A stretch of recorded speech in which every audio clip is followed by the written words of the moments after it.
নমস্কার বন্ধুরা, আমি সুমি। আপনারা দেখছেন সুমির রান্নাঘর। আজ কিন্তু দারুণ একটি রেসিপি নিয়ে চলে এলাম, কাঁচা লোটে মাছের চচ্চড়ি বেগুন আলু দিয়ে। চলুন তাহলে রেসিপিটি শুরু করা যাক। তার আগে আমার ভিডিওটি যদি ভালো লেগে থাকে চ্যানেলটিকে সাবস্ক্রাইব করতে ভুলবেন না। চলুন তাহলে রেসিপিটি শুরু করা যাক। কড়াইটি গরম হয়ে গেছে, প্রথমে তেল দিয়ে নেব। তেলটি গরম হয়ে গেছে, এখন দিয়ে দেবো পেঁয়াজ কুচি। পেঁয়াজ আর কাঁচা লঙ্কাটা দিয়ে দিলাম। পেঁয়াজ আর কাঁচা লঙ্কাটাকে দিয়ে একটু ভেজে নেব যতক্ষণ নরম না হয়ে আসছে পেঁয়াজটি। দিয়ে দেবো স্বাদ মতো নুন। নুনটা দিলে পেঁয়াজটি তাড়াতাড়ি নরম হয়ে আসে। নুনটাকে দিয়ে একটু ভালো করে ভেজে নেব পেঁয়াজটিকে। পেঁয়াজটি কিন্তু প্রায় ভাজা হয়ে এসছে, আমি আরও 1-2 মিনিট ভেজে নেব। পেঁয়াজটি ভাজা হয়ে এসছে, এখন দিয়ে দেবো হলুদ গুঁড়ো। হলুদটাকে দিয়েও একটু নেড়ে ছেড়ে নেব।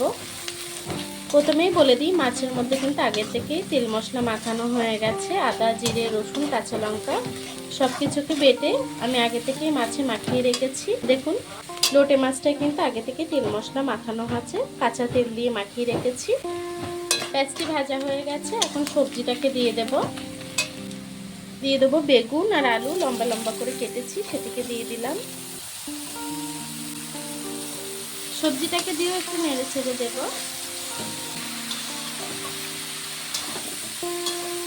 সবজিটিকে একটু ভালো করে নেড়ে ছেড়ে নেব। সবজিটি কিন্তু প্রায় নরম হয়ে আসছে, আমি আরও একটু কষিয়ে রান্না করে নেব, তারপরে মাছটিকে দেব।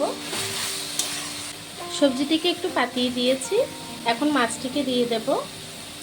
লোটে মাছটিকে ওপর থেকে দিয়ে দেব। এটা কিন্তু কাঁচা মাছের চচ্চড়ি, কাঁচা লোটে মাছের চচ্চড়ি। মাছটিকে দিয়ে মাছটিকেও একটু এভাবে পাতিয়ে দেব।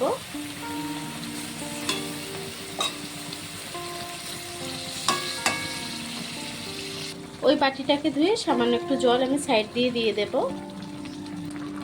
এখন তরকারিটিকে একটু ঢেকে দেব কিছুক্ষণের জন্য, খুব বেশি সময় ঢাকবো না। এখন ঢাকনাটিকে খুলে দেব।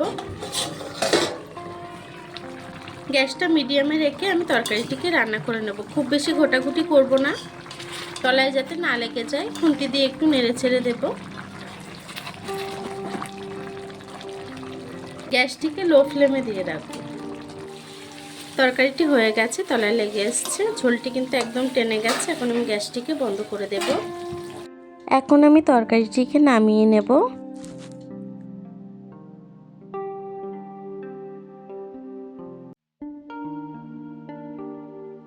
দেখুন বন্ধুরা, আমার তরকারিটি কিন্তু রান্না হয়ে গেছে, লোটে মাছের চচ্চড়ি। রেসিপিটি কেমন হয়েছে কমেন্ট বক্সে জানাতে ভুলবেন না।